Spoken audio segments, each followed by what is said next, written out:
एक बिंदु। इस बिंदु जब दो बिंदु एक रेखिक होती है तो उसके द्वारा इस प्रकार से एक रेखाखंड का निर्माण होता है। रेखाखंड की पहचान दोनों सिरों पर बिंदु होती है। अब उसके बाद हम लोग देखेंगे कि किरण का किस प्रकार से निर्माण होता है। ये किरण जिसके तरफ तीर का चिन्ह होता है, इस प्रकार से किरण होगी।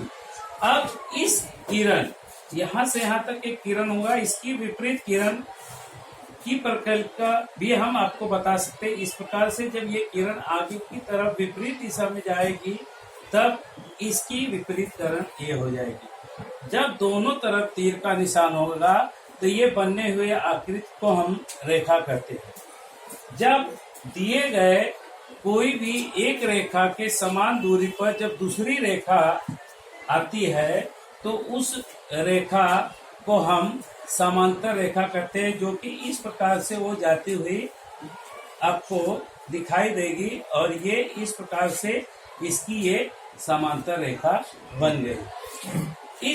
अब इस रेखा पे हम संख्याओं को इस प्रकार से लिख सकते हैं, जो कि बीच में अगर शून्य है, दाहिनी तरफ सभी धन संख्या है, बाईं तरफ ऋण संख्या है, तो ये संख्या रेखा हुई। ऊपर की तरफ हमने सभी अक्षरों को लिया, जैसे कि ए का निर्देशांक 0, बी का निर्देशांक 1 और ई का निर्देशांक ऋण 1। अब इसके बाद हम लोग जब दो समांतर रेखा को कोई तिर्यक रेखा काटती है तो तिर्यक रेखा इस प्रकार से यहां से तिर्यक रेखा आपको आते हुए दिखाई देगी। ये इस तिर्यक रेखा को इस प्रकार से काट रही है। अब तिर्यक रेखा के काटने के कारण हमारे यहाँ पे 1, 2, 3, 4, 5, 6, 7, 8 कोण बने। 8 मतलब 4 कोणों की जोड़ियां। अब हम इसमें संगत कोणों की जोड़ियां देखेंगे। संगत कोण कौन कौन से हो सकते हैं।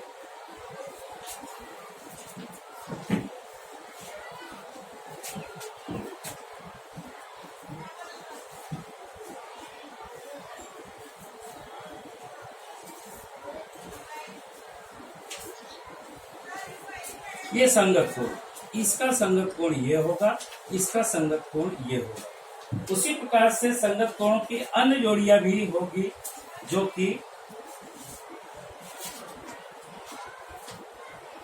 ये होगा। ये संगत कोण इसके, ये संगत कोण इसके। अब इसके बाद हम एकांतर कोण देखेंगे। जब दो समांतर रेखाओं में तिर्यक रेखा उसकी विपरीत दिशा में जब कोण बनते हैं तो उसको हम एकांतर कोण कहते हैं, जो कि यहाँ पे आपको ये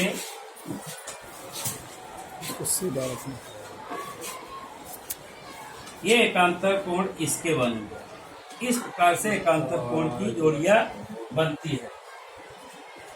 अब यहाँ पे हम दो समांतर रेखाओं को तिर्यक रेखा करते तो दो समांतर रेखाओं के अंतभाग में जब कोणों की जोड़ियां बनती है तब उसको हम अंतःकोण कहते हैं।